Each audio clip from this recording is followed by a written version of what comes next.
my name is Kelly Kozel. I run Simplicity Horsemanship. I am doing a video series on how to sit the trot. And so I'm going to be using a few different things within my barn/gym to go over how to do that. And this is probably not going to be a very short one because I think there's a lot of explanation that needs to happen. And people, I think, often ask the wrong question. So let's begin. This is my Equicizer Simplicity. It is one of my favorite tools in the barn because I can have riders school something over and over and over without having the horse have any sort of impact on their body. I like using this for how to sit the trot for a few different reasons. One, in the saddle, it puts your hips in the natural position that you are going to have when you're on a horse. Two, it is obviously a safe situation, so you're not going to likely be falling off of this. It's not going to get frustrated when you do something wrong over and over and over again. And then three, I think it mimics what a horse's body does quite well, and so getting that real feel really helps riders have the feedback that they need. So let's begin. This is first thing of the morning, so I have not stretched, I have not ridden, I have not been on any sort of workout today. And that's intentional because I am trying to give you what a body does naturally without too much intervention. You may be able to tell my seat bones are kind of out behind me. My back has some arch to it. I am not technically sitting correctly. My leg looks reasonable enough. I don't have my feet in the stirrups right now just for the sake of it's not necessary. And then also actually I frequently take them away when I am teaching how to sit the trot. One of the things that is going around now, and people are finally getting the understanding that you need to move in order to sit the trot properly. I wholeheartedly agree. That has been something I've been teaching for the last, I don't know how long I've been teaching it. It's been a long time. I had to relearn how to sit the trot about 5 years ago after breaking my spine. I also already have scoliosis. So in some sense, my body has to learn very mechanically what it is supposed to do because it naturally does not do that. I naturally stiffen against motion. So in some senses, I am not here as I can do it perfectly. I am here because I need the help and support.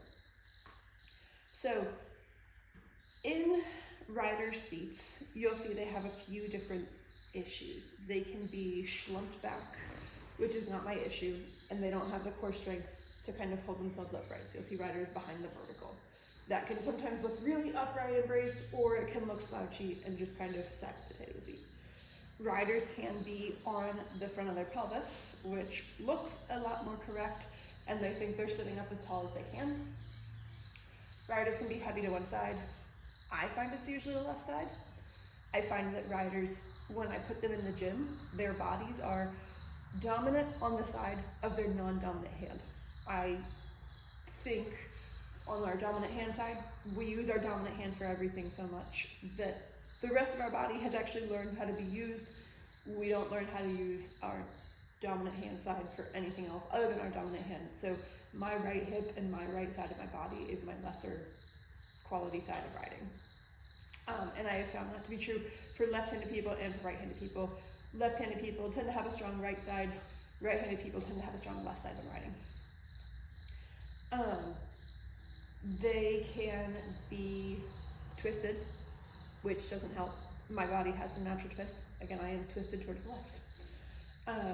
You can have a rider that slumps their shoulders really far forward, but doesn't really do anything to the rest of their body. And there's a few different ways that people can kind of be off when they're in the tack that prevent them from sitting the trot correctly. So to some degree, depending on what is a rider's challenge, is what I end up addressing to fix how to sit the trot. At its most simple explanation, a rider's hips need to be moving with the horse's back. On a horse, when they are walking and they are trotting, their back moves down left, down right, down left, down right. So their back kind of basically wobbles to and fro. I have riders do a few different exercises to kind of catch that movement. So if nothing else, the trot is a left to right motion. It is not a front to back motion. It is not an up and down motion where you'll see people bracing and sitting it like it's one beat because they're sitting in the middle so hardcore on their tailbone. So in that left to right motion, I always kind of make riders think about that Western jog look and that Western pleasure class where they're really quiet right here and they pretty much just stay in that left to right pattern because it's so pronouncedly slow. I have riders start with that in mind a lot. So one of the things that I do before we even get started is, because riders think about their sitting trot, they don't often think about their sitting walk, and frankly, people don't really think about their canter very often either. What is hard to sit is the trot. What they don't realize is it is the exact same pattern as sitting the walk. So if you are not sitting the trot correctly, you are also de facto not sitting the walk correctly. So I teach riders from the walk how to sit correctly. I correct the alignment of their pelvis, so they're on the front of their pelvis, the back of their pelvis, whatever it is. I get them to have that nice neutral pelvis, which is actually quite physically taxing. We can go through a few exercises of how to correct that. Mine is naturally not well aligned at any point. I have to, when I get in the saddle, do a whole bunch of exercises to get myself, I basically have to find a very round lower back so that I can have a neutral pelvis, because a neutral and flat pelvis for me is a lot more work than just where my body naturally wants me to be. My body wants to tip forward on the front of my pelvis. That is a very inflexible position. It is not good for motion absorbing. I can fake it really well, but when I'm here, my hips can actually do the job they're supposed to do, following that left and right motion. When I'm here, they're locked up, okay? It's minute. It's like a 1 to 2 inch difference in position. It makes a very big difference in my ability to ride. I have found that being able to sit the trot correctly is a combination of 3 things: fitness, cardiovascular fitness, and the muscles that go across the hips, lower back, core, and abdominals. Mobility. Those same muscles have to be strong, but they also have to be very mobile. And then timing, because the timing of the aids has to go in timing with that left and right sequence of the horse's back.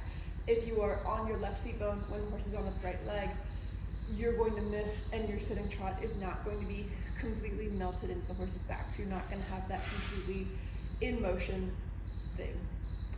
We can trick our brains a few different ways to fixing emotion. So timing, I find, is easy to teach but hard to perfect. Fitness is a thing that obviously can occur inside and out of the saddle. And the mobility, I find, is best addressed out of the saddle, but you have to find it in the saddle too, when you find that motion feels like you're gonna have a very aha kind of moment. So let's begin with what a rider's body is supposed to be doing at the walk. So I'm gonna pick up my reins, okay? And I am going to put the cube in front of me. So when I am walking on a horse, and for right now, I'm gonna keep my feet out of my stirrups, I need to first find that down left, down right motion. So for me, I will get on and just grab. The grabs start from my saddles. All of my saddles have them. It is intentional. It is not because my horses are bad. It is because I think it helps a rider really find their seat bones. So pulling myself deep and find the seat bones. When the horse is walking, I will just let them move me. The next thing I will do to kind of help this is I will pedal. So this helps loosen the hips up. And you'll notice that as you lift a leg, so lifting your right leg will put you on your left seat bone. Lifting your left leg will put you on your right seat bone. And you'll notice that my upper body right now is not staying perfectly in the middle. I'm floating left and floating right. And I am basically just moving the way my body wants to move in order to get these muscles activated. Sometimes it's not necessarily a lack of fitness, but a lack of activation in the right muscles. So I'll pedal forward, I'll pedal backward. I will pick up my stirrups when I'm on my horse and make sure that I can round my back as much as possible, because my low back gets very tight. And so I need to find roundness in order to get it to flat, because it is stuck arched because of anterior pelvic tilt, and as much as I stretch and as much as I do the exercises to fix that, it still gets challenging to actually correct. And so my Q albion's, the muscle that goes in the quadratic lumbar, will tighten up. So I will stretch my low back out in various different ways. So right now, I'm kind of mimicking a yoga posture that I always like. I like to use star pose in order to really loosen that guy up. And I find that it really because I can't do it without loosening up first. The motion of the horse while walking is a really effective place to do this, but I will, in certain stretches, I'll make sure I'm moving. In this one, I would just be gently following the horse. For right now, making the equicizer move doesn't really serve any specific purpose because I'm having to do the pushing itself, so it's not making my body more limber, it's just contracting certain muscles. So it's contracting my glute max while it's asking it to go. I will get a bunch of twist. And so I will open up, again, opening up through those lumbar muscles for myself that get very tight to give me range of motion because it has to be able to move. And so I would press my horse's withers to go this way. I would round my back as much as possible, and I sit back on my tailbone and find my knees up, and I would basically go through essentially cat-cow postures in yoga and try and find extension and contraction in my spine. I would turn and make sure I can find a seat bone while I'm turning. So I'd still be doing down left, down right, down left, down right while twisting.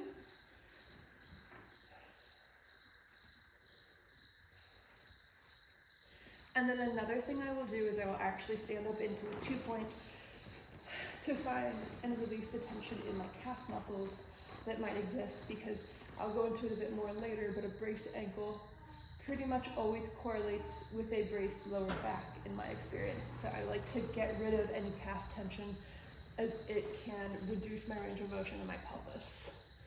And then while I'm here, I kind of find any juicy spots in my low back. So right now we're finding spots in that QL band on the right side and then reaching that out. Okay, so I am in a 2-point. I'll get round, I'll make sure I can pull my hips down and forward, and again, go for that cat-cow kind of stretch, and then see what my body tells me about its motion. You are going to find, as you get better at sitting, that your whole body is involved in doing it. So now my body feels comfortably able to sit the walk. You may notice, and I'm not sure if the video is able to see this part of my body right now, my calf is actually swinging with the horse. There's a few things I ask riders to do, and I want them to swing, swing, swing one side to the other. There's a lot of stages I go through before I end up in the final stage where they get to sit kind of gracefully. The first few stages can be a little bit ugly because you get a lot extra movement, so that way when you stop moving as much, it starts to feel really quiet, but you're still moving more than you started. So oftentimes riders have heard a lot of sit still, sit still, sit still. I will happily tell you to fire any instructor that has ever told you to sit still. It is not the way to get movement into or out of your horse. It's also not the way to sit into your horse's motion. So I'm going to hop off and use another tool here. Bring it with me.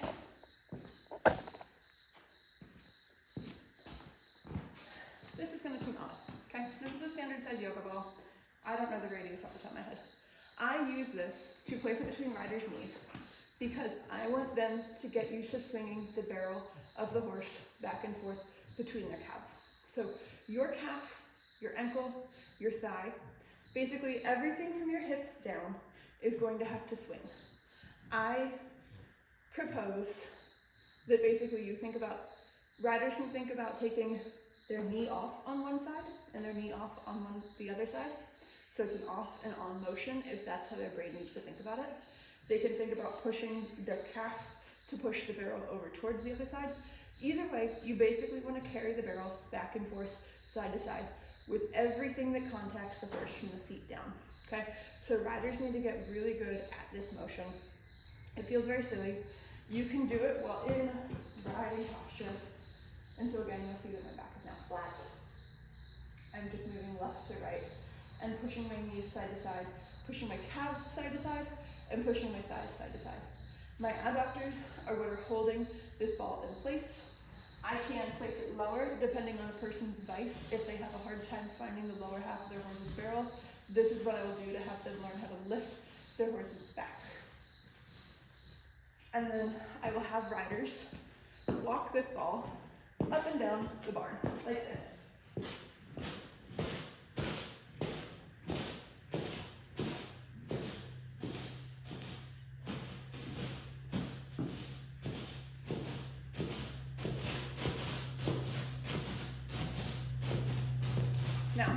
this may seem supremely silly, and riders always feel a little goofy doing it. It does feel, a little awkward, but it does a really effective job of showing you where you need to mobilize your body, because when riders do this and trying to straight leg it, the ball often comes shooting out in front of them or behind them. If they are hiking to one side and they start having a really awkward kind of limp almost, where they're racing with one side, that shows me which side is dominant and which side is trying to do the holding, and which side is kind of letting go and just kind of loose and is not really a very effective tool for them. Another activity I will have riders do is a wall sit. So right now, we're a bit under construction. I'm going to bring you comically to a refrigerator and do a wall sit. I'm going to put you right here so you can see how much my back has to work so right now I am upright and tall. You can again see there is some arch in my back. The arch in my back is not going to be beneficial in the saddle. So to practice not having arch in my back, I go into a wall sit. I'll show you where my body starts to kind of release that tension. So I have to start really pulling in right about here, and how much crunching in my abdominals and how much contraction it takes in order to get that pelvis pulled down and forward for me. It is significant. It is not without effort. Every single time I do it, every single day off, etc., I really have to re-find it. And it is something that does not come naturally to me. I also find that in my personal life, doing these exercises really strengthens my body because it is very effective at reducing back pain. So thus far we have a ball walk, a wall sit, and then another exercise that I find really helps is a mountain climber.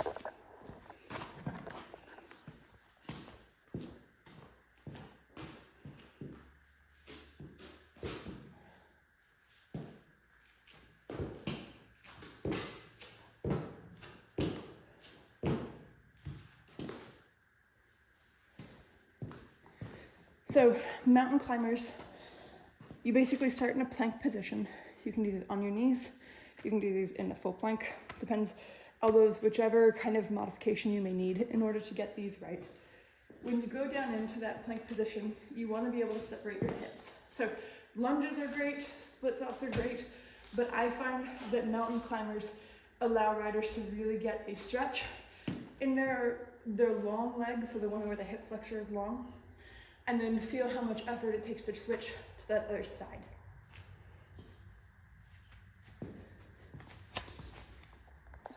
The next exercise I have riders focus on is what I call a hip kick, where they are standing on something with some amount of height, and they stand on the riser, drop a hip, go up, and you will feel this in that glute medius muscle. And what you're doing is activating that muscle. So in order to go up and down on the horse, you need to be able to go up and down off the horse. You can do this on a simple stair. You can do this on a book. I don't know that anybody in the world has the yellow pages anymore, but it's an effective way to just get some depth. You can also do it standing flat on the ground. It just won't give you as much space to go down for this leg. You're not gonna need much. You maybe need 2 or 3 inches. So anything that just gives you that height off of the ground will make a difference, and you'll feel that in the standing leg, there is a taxation and activation of those muscles. You can do it in 3 parts with all the way down, up to the middle, up high, back to the middle, down low. And so these muscles are the muscles that are active when the rider is sitting in the trot. They are also then active when the rider is sitting in the walk. So what a rider's seat is actually doing when sitting the walk is basically we're in this riding position, and you're actually going to make a circle up, back, down, forward, up, back, down, forward. And so it's going to be what is in belly dancing, essentially a figure 8 motion. Up, back, down, forward on your right hip, up, back, down, forward on your left hip. When I teach it, I have riders do it obnoxiously slowly, because I usually have people try and do this, and they give me all sorts of weird different things. And so when we go really slow through that motion, and you can put your finger out to the side like you're tracing an imaginary circle, it will help the rider really start to isolate which muscles are going to do that. So you're going to feel your obliques, your abdominals, I am still having to contract my abdominals to bring my seat bones down and forward. So I have to do that contraction at the same time as making the circle. So it is physically difficult and taxing, and then also coordinating it is difficult. And you can do it on both sides. So I try and have riders do it with one side at a time so that their brains really start to get the proprioception of what it's going to take in order to get the job done. Because going on both sides, you're going to feel it down the middle. You're going to feel it, basically I have riders contract the pelvic floor, so lift up to the pelvic floor, find their lower, middle, and then upper abdominals. I have to tank my upper ribs down towards my pants. So I basically feel like I am slouching. Like, to me, I feel very rounded in my posture. But as I do so, I am very upright, and if I lower my hips, I look like I'm in a very correct dressage position in that ear, shoulder, hip, heel line. Then, one followed by the side, you can do that rotating up. So going from neutral, up, back, down, forward, up, back, down, forward, other side. And so it's very much a figure 8 motion. I'll do it again where you can see. Going really slow. This is not speed, you'll do it on the horse. I try and have riders practice the motion off horse so that way on the horse they can understand what I'm talking about. Okay, so that is, believe it or not, how you sit the walk and how you sit the trot. They are the exact same motion. So when people tell me they have a hard time sitting the trot, I know that they are not sitting the walk correctly because they're not moving. Oftentimes they're trying to sit the walk like it's a 1 beat forward back motion, and it's still a left right motion. And so it's really, in real speed, it's more like belly dancing and more like floating between your 2 hips, left and right, left and right, left and right. So we'll hop back on the equalizer and I'll show you what I'm talking about again now.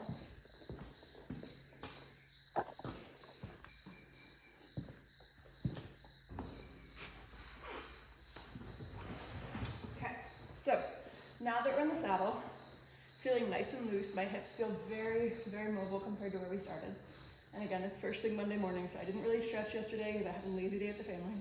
So I now will just try and find left and right, just bring it up and down. For the beginning, I just try and find up and down because that's my hardest thing to find.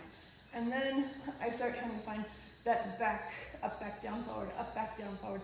And you can probably start to really see that motion now. And again, on an equalizer or on a ball, you're having to make it all, so it's gonna feel a little bit less perfectly coordinated because you're not having motion act upon you to move you like you would if you were on a horse. But it is effective to learn how to do these motions, get loose, and then so that fitness, mobility, and then timing, and then that way, when you finally get to a place where your hips are loose enough, if you can do nothing else and you're like, I can't make this happen when I'm on a horse because it's too extended and my hips are just immobilized, grab the pommel, sit there, and just tuck your seat bones down and forward, and just let the horse move your body. So I will have riders spend however long it takes them. Sometimes it can be a couple lessons of essentially just trying to pull themselves into their horse's motion, where they're not trying to do any sort of up, back, down, and forward. They're just trying to find the motion left, find the motion right, find the motion left, find the motion right. Because, so this timing part is what goes back to when you are transitioning from the walk to the trot. Your horse does not have a change in gait pattern from a perspective of their back, because it still goes left, right. So they've got 4 legs, but they only have 1 back. So the motion and the transition from the walk to the trot, which is a common place where people lose it, is the exact same. So it just goes bigger swing, bigger swingy, bigger swingy. And so you'll see that riders can get a little bit jumbled when the walk gets fast and the trot gets kind of questionable until they are trotting, and at which point they've fully lost that timing, they've fully lost the mobility, and then they're back to just trying to sit it like it's a 1 beat motion, or leaning forward, or downward, or hunching and crunching and doing all the different things that riders do. So, again, without stirrups, I have riders basically just trying to swing, and I'll try and take reins away. So if you've got someone who can lunge you, this is a great exercise to do where I just basically start asking my horse and like try and get your back lifted, because it's a lot easier to find their back when their back is up underneath you. So I use my leg to lift their back and say, hey, go forward after my seat. So I want you to move, push. So we go from different levels of seat where you're sitting against a horse to where you're kind of following, to where you are following and you're just at the mercy of their motion, and then to where you're trying to direct and then to where you are actually directing their motion with your seat. The goal is obviously to get to the point where you're directing their motion with your seat. So once you start to feel those swings in the walk, you can just start swinging bigger and faster with a little bit of push from those glute muscles, and you'll start feeling a little bit of push. So it's gonna feel like you're pushing your hip down and forward. Grab the saddle, push the saddle. Grab the leg, push the leg. So you're actually, the timing of what you're actually doing is when the horse's back is down on the left side. So when the horse's barrel drips towards the inside from the left, okay, or the horse's barrel drips towards the right side, that is when the left hind is in the air. You can then impact where it lands with your seat and your leg and the rest of your body when it's in the air. When it is planted on the ground, so when the back is high, that side is on the ground. So when the right side is high, the right leg is on the ground, okay? So when you push, and you're pushing when that side is down, you are then driving those hind legs further under, so that way they're landing deeper underneath your seat, underneath your saddle, underneath the horse's front prints, things like that. When you get that moment where you feel that it goes from walk to trot, you're gonna feel a bit of a pop up. Just press down through that inside hip. You'll be okay. Okay? So once you get there, you just keep maintaining that same left, right, left, right, left, right. It's gonna feel a lot shallower because most riders can't sit as deep, and because the motion is quicker, it's the same rhythm. So it's got 2 beats, left, right, left, right, left, right, 1, 2, 1, 2, 1, 2. But it still has a different tempo. So the speed at which those beats happen goes from 1, 2, 1, 2, 1, 2 to 1, 2, 1, 2, 1, 2, 1, 2, 1, 2. If the best thing and only thing you can do is grab the pommel and just try and get yourself following, let the horse move you, that's okay. I don't care if you have to go back to that pedaling exercise. I frequently have people pedal through the trot. And what miraculously happens is when they start pedaling in the trot, because of that motion being in that 1-2 beat and the speed has picked up, they are no longer capable of being on the wrong side, so they can only pedal properly with the horse's natural timing of their back. So their hip is down and their other leg is forward when that side is up. So they basically automatically put themselves in the correct seat bone just for having pedaled while they are trotting. So when a rider starts to lose it, I have them try and find the inside seat bone, because if nothing else, you can usually find inside. And so they stay in your left seat bone if you're tracking left until they feel it, and then they know it's left, right, left, right, left, right, and they can get back to that rhythm. If you can't get back to that rhythm, I just have them do a transition down the walk, ride it back in the walk, find it, lift it up, send it forward, push it, lift it up, send it forward, push it, and repeat that exercise until they've gone from a walk to a big walk to a fast walk to a trot.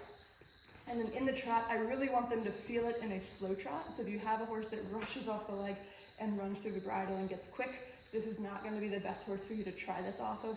You'll have a much better time in a horse that kind of jogs into their trot first. So basically, once they're there, I have them mobilize their body until they follow. And then at that point, you can start having them play with, okay, now we've got a small trot. Can you swing your hips bigger and have a big trot? And again, it's that same up, back, down, forward motion. You may find that despite the fact that you've been riding for a very long time, that you find this very taxing and suddenly your hips and your low back and your legs are dying. That's okay. Like, we have spent years of not having good seat training. And so it is very different once your body starts to use certain muscles to engage while you're riding, because they use it you use that left side every other beat in the trot and use that right side every other beat. So you're basically constantly moving. It can be very taxing, and it's those isometric contractions that make those muscles very tired and can have a lot of lactic acid buildup. So if you get tired after, like, say 3 transitions and like a total of 12 steps of trotting, do not beat yourself up. It is a very common problem. Whenever I'm getting back to riding, or whenever I'm riding a horse whose trot is drastically different from the horses that I regularly ride. So I ride very average movers. If you were to put me tomorrow on a very big mover, my body would take a minute to catch up. It would take me about a week to fully acclimate. All I would work on before I got to the point where I was fully competent would be walk-trot transitions. Consequently, it also happens to really soften your horse up to your leg and your seat aids for a walk and like half halt aids. So I actually find it to be a very productive place to start while my body is catching up, their training is also getting better at the same time. So I'm probably gonna wrap this up here, and I may end up doing further episodes. Fitness, mobility, timing, okay? Work on finding that pelvic floor, lower, middle, upper abdominals, getting your seat bones down and forward, flat in the pelvis across the top, and then up, back, down, and forward with your seat bone. In the next iteration, I will talk to you about what your upper body is supposed to do. Spoiler alert, it's not supposed to sit still, okay? It is supposed to move too. It just moves slightly differently than your lower half. So frequency, mobility, timing, and then drop your stirrups, hang loose, move with your horse. Okay, just melt like a candle. I would rather see you sitting there like a sack of potatoes and like completely deflated, following your horse, than sitting there with a ton of tension in your body, with an arched back and a bracing pelvis and a body that can't physically move because you can only sit like a 1-beat trot. So by all means, move, okay? Move everything, drop everything, melt like you are basically about to fall asleep on your horse, and then let me know how it goes. Let me know any questions you may have. I am happy to answer.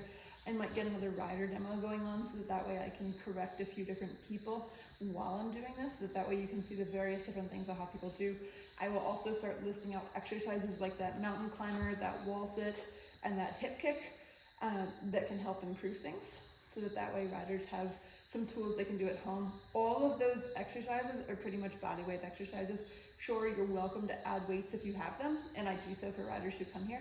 But if you don't have any weights at home, or if you only have a gallon of water, that's totally fine.